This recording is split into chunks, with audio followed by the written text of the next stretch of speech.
Good morning everyone. कल हमने 10th class का पहला चैप्टर पढ़ा था, जिसका हमने फर्स्ट और सेकंड पैराग्राफ पढ़ा था।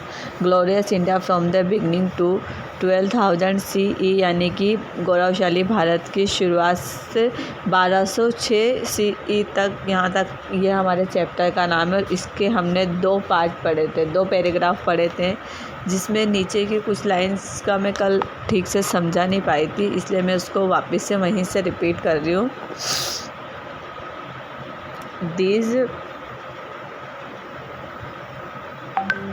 These brave warriors propagated Indian philosophy, astrology, architecture, military skill, political science, music and Vedic treatises across the world.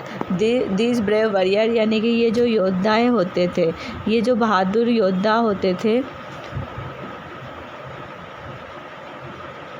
Propagated Indian philosophy यानी कि ये प्रोपोगेटेड यानी प्रसारित करते रहते थे। इंडियन फिलोसफी यानी कि भारतीय दर्शन शास्त्र, एस्ट्रोलॉजी ज्योतिष, आर्किटेक्चर वास्तुकला, मिलिट्री यानी कि सैन्य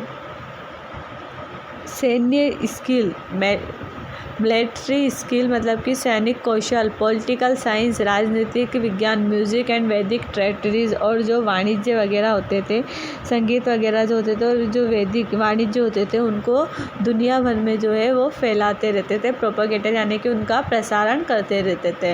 राइट फ्रॉम द बिगनिंग, शुरुआत से ही we can notice the extremely development from of the ancient civilization of India. शुरुआत से ही हमने जो है प्राचीन भारतीय सभ्यताओं के विकास को हमने पुराने समय से ही देखा है। वी कैन नोटिस यानी कि हमने उसको नोटिस किया है, उसको हमने पहचाना है।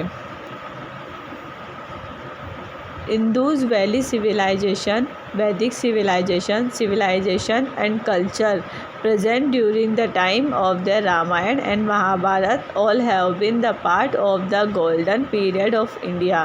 इंडस वैली सिविलाइजेशन यानी कि इंडू सभ्यता,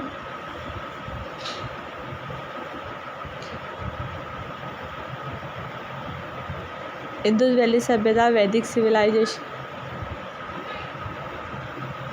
इंडो वैदिक सभ्यता और कल्चर और जो संस्कृति है, प्रेजेंट ड्यूरिंग टाइम वर्तमान समय में भी, of the Ramayana and Mahabharata और जो रामायण और महाभारत है, all have been the part of golden period of India, ये सभी भारत के सुनहरे समय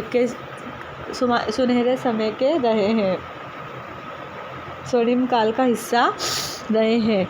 यानी कि जो इंडो वैली सभ्यता है, वैदिक सभ्यता है, जो सभ्यता है और जो संस्कृति है, ये हमारे ये सभी जो है हमारे भारत के स्वर्णिम काल का हिस्सा रहे हैं।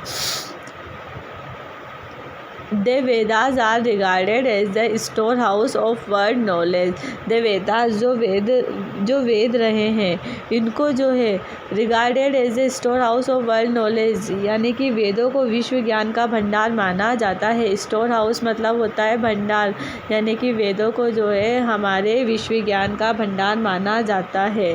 Indus valley civilisation is regarded as the treatises depicting various ideologies and political of India. Indus valley civilisation is एक लाइन छूट गई थी।